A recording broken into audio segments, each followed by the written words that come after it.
Hello bachcho, let's read the question. If symbol carry usual meanings, then match the columns. So बच्चों column 1 में है law name and column 2 में है उनसे related mathematical expressions. So हमें columns को match करना है. तो पहले तो symbols देख लेते हैं. A means area of cross section. V means the flow speed. Then बच्चों P का meaning है यहाँ पर pressure energy.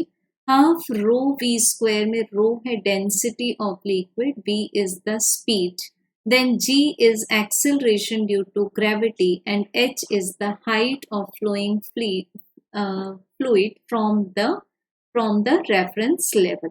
देन बच्चों एफ है force and A is the area of cross section and fourth entry में वी मीन्स है the speed of efflux, flow speed from an orifice. So बच्चों हमारे पास A एंट्री है पास्कल्स लॉ. पास्कल्स लॉ किसके लिए applicable है? एक enclosed fluid के लिए कि फ्लूइड के हम किसी भी पोर्शन को जब प्रेशर सप्लाई करेंगे तो वो प्रेशर अनडिमिनिश्ड फॉर्म में मींस बिना कम हुए फ्लूइड के हर पार्ट को अप्लाई हो जाएगा.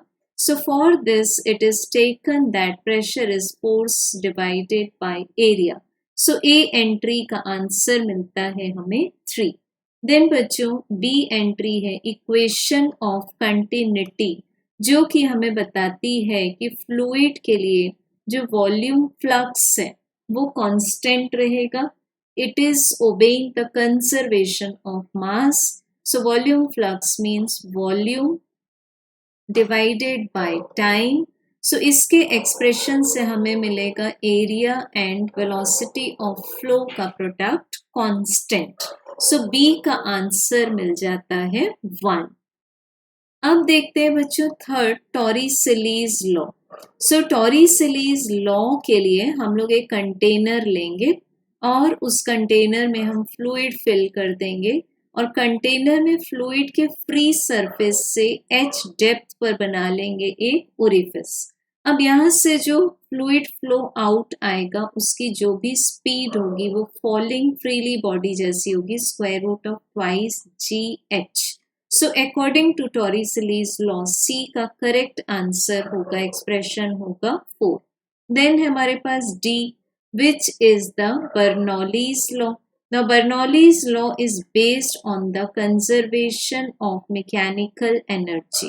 So according to the Bernoulli's, the pressure energy, the kinetic energy and the potential energy sum remain constant for an incompressible flowing fluid. So pressure energy के लिए मिला P, kinetic energy के लिए half rho V square, potential energy के लिए रो GH.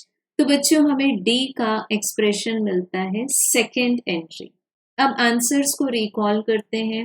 A का expression था third, B का एक्सप्रेशन था हमारे पास फर्स्ट. सो सीक्वेंस आ रहा है 3 1 4 2. सो 3 1 4 2. Correct answer is option number 4. Thank you.